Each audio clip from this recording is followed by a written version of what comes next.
When you are young, you think betrayal comes from strangers. You think danger looks like an enemy. You think heartbreak comes from people who hate you. But when you reach 80, when your hands shake while buttoning your shirt, when the house becomes quieter than a graveyard, you learn something terrifying. The people who can hurt you the most are the people you once carried in your arms, your own children. I wish somebody had warned me earlier. I wish somebody had sat me down at 40, looked me in the eyes, and said, "One day, the children you sacrificed your entire life for may slowly destroy your peace while smiling at you." Nobody tells you this when you're young, because parents are taught to endure everything, to forgive endlessly, to stay silent, to keep loving, even while being emotionally buried alive. And that silence, that blind loyalty, cost me years of my life. Years I will never get back. I'm 80 now. Most of the people I loved are gone. The house that once sounded like laughter now sounds like clocks ticking. And when you sit alone long enough, memories stop feeling warm. They start feeling honest. You replay everything, every sacrifice, every warning you ignored, every disrespect you excused because you said to yourself, "They're my children." That sentence ruined many parents. I know it ruined me. There are 5 things your children can do that should make you leave emotionally, mentally, sometimes even physically. Not because you hate them, but because if you stay too long, they will slowly erase what little life you still have left. And old age teaches you something brutal. Peace becomes more valuable than love. The first sign is when your children only remember you when they need something. Money, help, babysitting, a favor, a rescue mission. But when you need someone to sit beside you for 10 quiet minutes, everybody suddenly becomes busy. I remember one winter evening, cold enough that my bones hurt. I dropped a glass in the kitchen and cut my hand badly, not life-threatening, just enough to remind me I was old. I called my son. No answer. I called again. Then again. Hours later, he texted, "Sorry, Dad, busy day. Everything okay?" And I stared at that message for a very long time, because suddenly, I understood my position in his life. I was not a father anymore. I was an emergency tool, useful when needed, ignored when not. That realization hurts more than death. You spend your strongest years protecting people from pain, only to discover they cannot spare 5 minutes for yours. And the dangerous part is this. Parents make excuses. Oh, they're stressed. Oh, life is hard nowadays. Oh, they still love me. Maybe. But love without presence becomes a performance.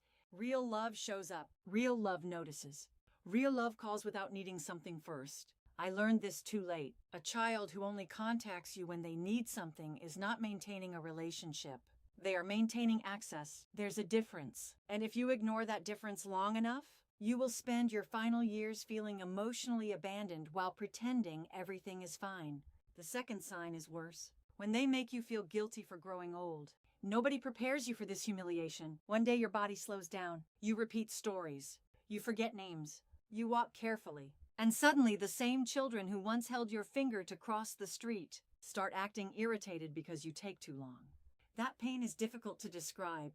It is not the words. It is the tone, the sighs, the impatience, the look on their face when you ask them to repeat something, as if your existence became inconvenient. I remember sitting at a dinner table years ago. My daughter was explaining something about her phone. I didn't understand. I asked again. She laughed softly and said, "Dad, never mind, you wouldn't get it." Everybody continued eating. But I stopped hearing the conversation after that, because those 4 words shattered something inside me. You wouldn't get it. Do you know what old people fear most? Not death, irrelevance. Feeling like the world has moved on without them. Feeling like they became too slow, too outdated, too burdensome to matter anymore. And sometimes your own children become the people who make you feel that way. That was the moment I understood something painful. Respect is not automatic, not even between blood. If your children constantly make you feel small for aging, leave emotionally. Stop begging for dignity. Aging is not a crime. It is proof you survived. Most people realize this at 80, not 30. The third sign is when they constantly disrespect your boundaries, then call you difficult for defending yourself. This one is dangerous because it happens slowly. Very slowly. At first they speak over you. Then they dismiss your opinions. Then they start making decisions for your life without asking. And before you realize it, you are living like a guest in your own existence. I had a friend named Kareem. Strong man. Worked 43 years. Built his home brick by brick. After his wife died, his children convinced him to move in with them. "Dad, you shouldn't be alone." Sounds loving, doesn't it? 6 months later, he whispered something to me I will never forget. "This doesn't feel like home. It feels like supervised survival." Imagine that. A man who spent decades raising a family, now asking permission to use his own money, permission to go outside, permission to eat certain foods. They controlled everything while calling it care. And whenever he resisted, they said, "We're only trying to help you." Listen carefully. Control disguised as love is still control. Not every act of care is kindness. Sometimes people protect you because they respect you. Sometimes they protect you because controlling you benefits them. Old age can make parents vulnerable to emotional imprisonment, especially lonely parents, especially parents terrified of abandonment. And children know this. Some use guilt like a weapon. "You don't trust us? After all we do for you?" You're being dramatic. No, you are noticing your freedom disappearing. That instinct matters. Do not ignore it. Because once people become comfortable disrespecting your boundaries, they stop seeing you as a person. They start seeing you as property. The fourth sign broke me the hardest. When your children make you feel emotionally unsafe. I'm not talking about shouting. I'm talking about emotional cruelty so subtle it leaves no visible scars. Sarcasm, coldness, mockery disguised as jokes, using your weaknesses against you, bringing up your failures during arguments, treating your pain like entertainment. There is a special kind of loneliness that comes from being emotionally wounded by your own child. It confuses the soul, because your heart keeps remembering the little boy you carried on your shoulders, while your mind struggles to accept the man standing in front of you. I remember my youngest son during one argument. He looked at me with anger and said, "You act like we owe you something because you raised us." Silence filled the room, heavy silence, and in that moment, I realized something devastating. Sacrifice has no guaranteed return. You can give people your entire life and still end up unappreciated. Parents rarely admit this truth out loud because it sounds ugly, but it's real. Children do not automatically become grateful adults. Some do, some never will. And if your children constantly make you feel anxious, unwanted, or emotionally attacked, leave. Not with revenge, not with drama. Leave with acceptance. Some relationships survive distance better than closeness. I know parents who stayed near toxic children out of guilt until stress destroyed their health. Blood pressure, depression, sleepless nights, constant anxiety, and still they kept saying, "But they're family." Family should not feel like emotional warfare. Peace matters, especially when you no longer have decades left to recover from stress. At 30, emotional pain heals faster. At 80, it settles into the body. It becomes illness. The fifth sign, the final one, is when they stop seeing your humanity completely. This is the cruelest stage, because it means they no longer see you as a soul, only as a role. The father, the mother, the burden, the old person. Not a human being with fears, loneliness, memories, heartbreak, dreams, and silent suffering. Just a responsibility. I saw this happen to my wife before she died. After her surgery, she moved slowly, needed help standing sometimes. One evening, she accidentally spilled tea.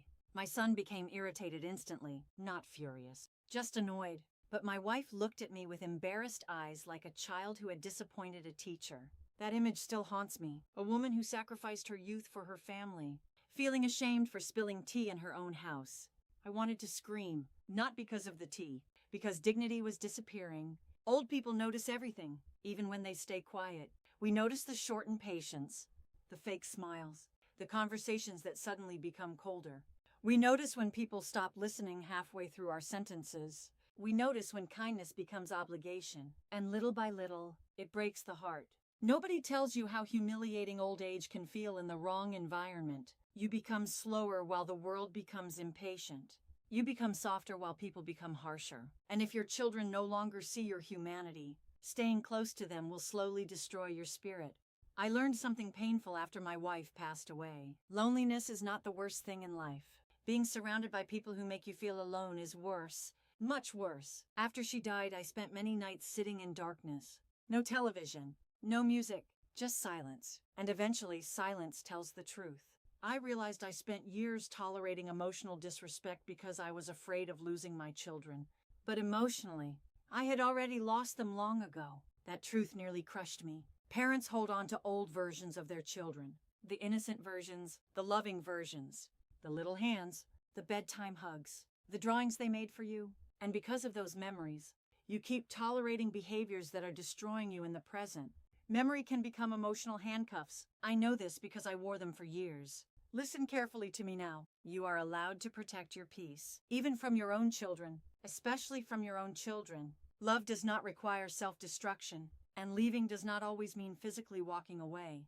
Sometimes it means emotionally detaching from unrealistic expectations, stopping the endless sacrifices, stopping the desperate need to be appreciated, stopping the constant forgiveness of repeated disrespect. Sometimes peace begins when acceptance begins. Acceptance that some children grow older, but never grow wiser. Acceptance that some people only value parents after funerals. Acceptance that your worth is not measured by how useful you remain to others. I wish I understood this earlier. I would have smiled more, slept better, protected my wife more fiercely, stopped begging emotionally unavailable people to love me correctly. Old age strips illusions away. That's the strange gift of it. You stop caring about appearances. You stop pretending toxic behavior is normal. You stop romanticizing suffering. And you finally understand something that young people ignore. Time is not unlimited. One day you realize there are more memories behind you than years ahead of you, and suddenly your tolerance for emotional pain disappears. As it should. You do not owe unlimited access to people who repeatedly wound your spirit, even if you share blood, especially if you share blood, because betrayal from strangers hurts the mind. Betrayal from family hurts the soul. If your children love you, cherish them, call them, hug them, appreciate them. Good children are one of life's greatest blessings.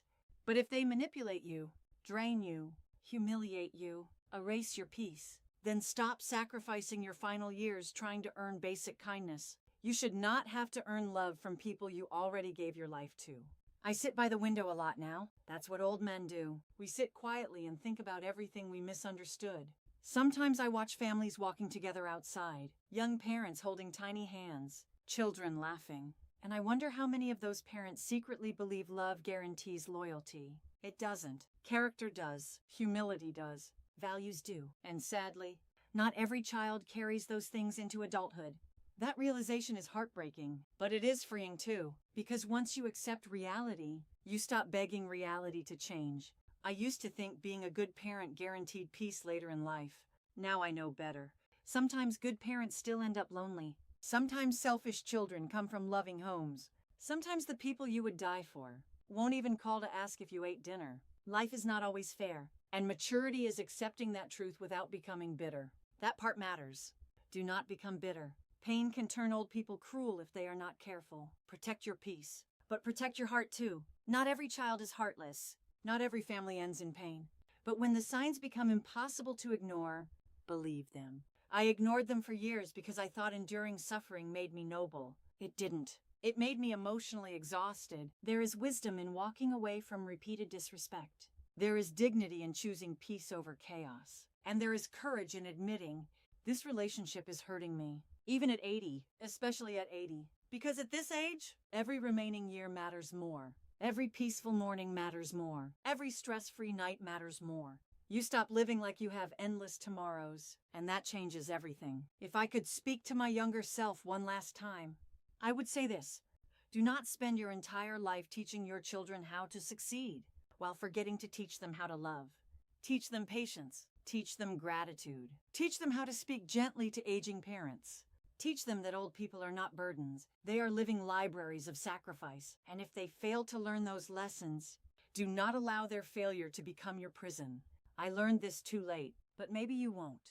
Maybe tonight someone listening to this will finally stop tolerating emotional cruelty.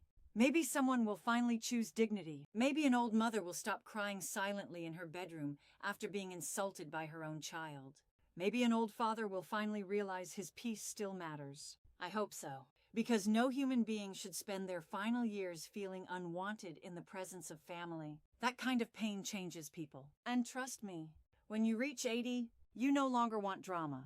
You no longer want power. You no longer want applause. You just want peace. Quiet, honest peace. And anyone who repeatedly steals that from you, no matter who they are, is costing you something priceless. The little life you still have left.